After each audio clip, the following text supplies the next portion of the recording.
आइए दोस्तों, अब आगे देखते हैं क्वेश्चन नंबर 3 में क्या कहता है।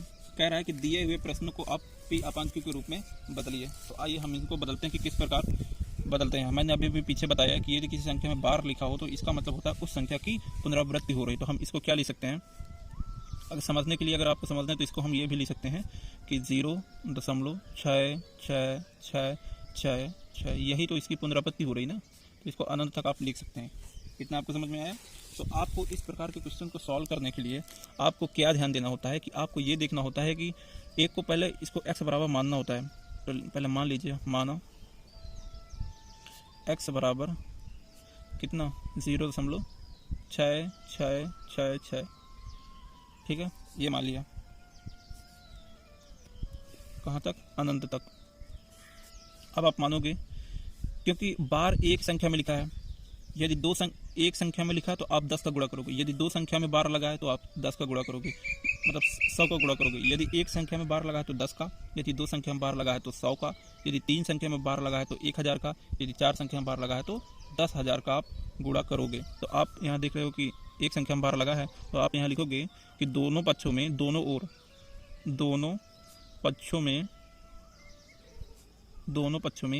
10 का गुणा करने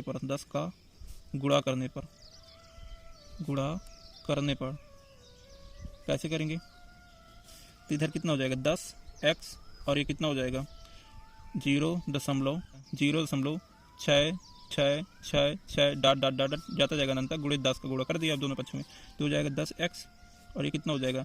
अब जैसे ही इसका 10 का गुणा होगा तो ये दशमलव अंक यहाँ है, एक अंक आगे चला जाएगा, तो कितना हो जाएगा 6.666 डॉट डॉट डॉट डॉट चला जाएगा, इतना आ गया। अब ये कितना हो जाएगा 10x बराबर कितना हो जाएगा 6 प्लस 0.666, इसको हम 2 टुकड़ों में लिख सकते हैं, डॉट डॉट अनंत तक। अब आप बताओ यहाँ 10x बराबर कितना हो जाएगा 6 प्लस 0.6666 किसका मान है, ये देखिए हमने माना है x बराबर कितना है 0.6666, दशमलव पहले 0 कोई मतलब नहीं है, दशमलव के बाद 666 आना चाहिए। देखो दशमलव के बाद 666 आ रहा है, तो इसकी जगह पे हम x का मान रख सकते हैं, क्योंकि अभी x बराबर पीछे हमने माना है 0.666 का मान रखा हूँ मैं यहाँ पर का मान, ठीक है, इतना समझ में आ गया होगा।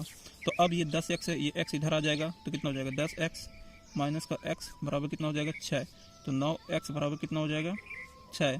और यदि आप आगे देखेंगे तो x बराबर कितना हो जाएगा 6/9। तो यही दोस्तों आपका p अपान q का फॉर्मेट हो गया दोस्तों। इसको किस फॉर्मेट में बदलना था, p अपान q का फॉर्मेट में बदलना था। उम्मीद करता हूँ दोस्तों यह आपको समझ में आ गया होगा। आइए अब अगला क्वेश्चन देखते हैं कि अगला क्वेश्चन हम किस प्रकार से सॉल्व करते हैं। देखिए यह आपको दिया गया है, तो आप इसको क्या बदल सकते हो, 0, आप इसको ये लिख सकते हो कि माना x बराबर 0.2 संख्याओं में बार लगा है, तो मतलब कि 4 7 का रिपीटिशन हो रहा है, 4 7 का क्या हो रहा है, रिपीटिशन हो रहा है। तो 2 संख्या में बार लगा है, तो इसका मतलब आप किससे गुणा करोगे, 100 से गुणा करोगे। 100 का गुणा दोनों ओर करेंगे,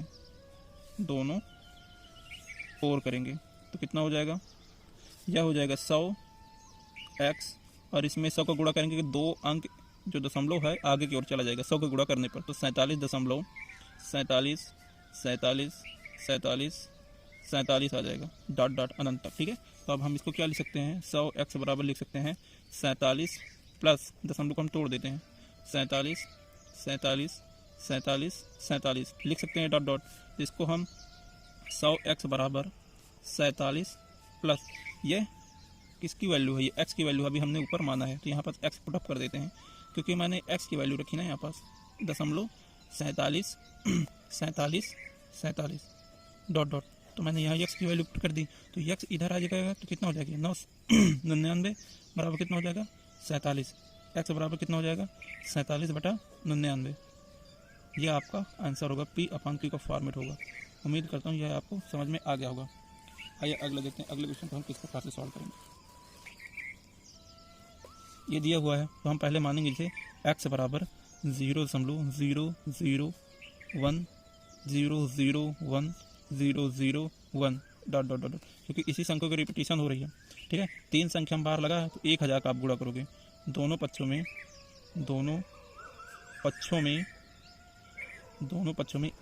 का गुणा करोगे आप, दोनों पक्षों में कितने गुणा करोगे 1000 का गुणा करोगे तो कितना आएगा ये हो जाएगा 1000x और जो दशमलव होगा 3 अंक आगे चला जाएगा 1 2 3, तो यहाँ ये लग जाएगा 001.001 डॉट डॉट डॉट जाता रहेगा। ठीक है, आप इसको क्या लिख सकते हो 100 1000x बराबर 10। किसी भी संख्या के पहले जीरो का कोई महत्व नहीं होता, तो इसको आप क्या लिख सकते हो 0.001001001 डॉट डॉट। ये काहे की वैल्यू है, ये x की वैल्यू है पूरा पूरा। अभी दिखाता हूँ क्योंकि हमने x इतना ही माना था ना। अभी दिखाता हूँ कितना हो जाएगा 1 प्लस x बराबर हमने क्या माना था 0.001001001 यही है 0.01001 यहाँ x लिख सकते हैं क्योंकि हमने x का वैल्यू माना था। क्या माना था 0.001001001।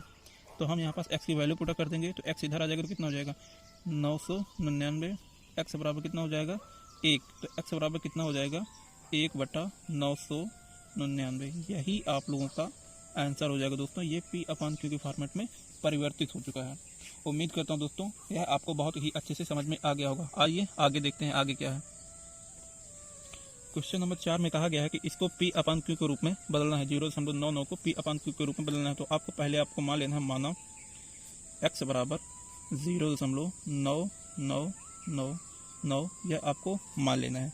फिर क्या करना है, फिर आपको करना है कि ये जो बार बार 9 की पुनरावृत्ति हो रही है तो इसको हम यह भी तो लिख सकते हैं 0.9, क्योंकि 9 की पुनरावृत्ति ही हो रही है। ठीक है, 9 बार बार आ रहा है तो 9 की पुनरावृत्ति ही हो रही है। तो एक संख्या में बार लगा है, एक संख्या में बार लगे होने के कारण हम इसमें कितने का गुणा करेंगे, हम इसमें 10 का गुणा करेंगे। ठीक है, दोनों पक्षों में दोनों ओर 10 का गुणा करने पर कितने का 10 का गुणा करेंगे तो कितना हो जाएगा 10x बराबर कितना हो जाएगा 0.9999 की पुनरावृत्ति हो रही है, गुणे आप 10 लगा दोगे। अगर दशमलव संख्या में हम किसी जीरो का गुणा करते हैं तो जितने जीरो लगेंगे उतने ही अंक स्थान आगे की ओर बढ़ जाएगा। एक जीरो लगा तो एक स्थान यहाँ बढ़ जाएगा तो कितना हो जाएगा तो 9.9999 हो जाएगा। तो अगर हम इसको लिखना चाहें तो क्या लिख सकते हैं 9 प्लस 0.999 लिख सकते हैं कि नहीं लिख सकते हैं, लिख सकते हैं। तो 10x बराबर कितना हो जाएगा 9 प्लस, और ये कहाँ की वैल्यू है, ये x की वैल्यू है तो x का मान पुट कर देंगे क्योंकि हमने ऊपर x बराबर माना है 0.999 डॉट डॉट डॉट अनंत तक। तो कितना हो जाएगा 10, ये x है, x इधर आके कितना हो जाएगा 9x बराबर ये कितना आ गया 9, तो x बराबर कितना हो जाएगा 9/9, तो x 9, तो x बराबर क्या हो जाएगा, यही आपका आंसर होगा दोस्तों। x बराबर आपका 1 होगा। उम्मीद करता हूँ ये सवाल आपको बहुत ही अच्छे से समझ में आ गए होंगे। यदि मान लीजिए आपको कोई सवाल नहीं आता तो आप कमेंट में बताइए, दोबारा मैं उसको बना दूंगा। Thank you.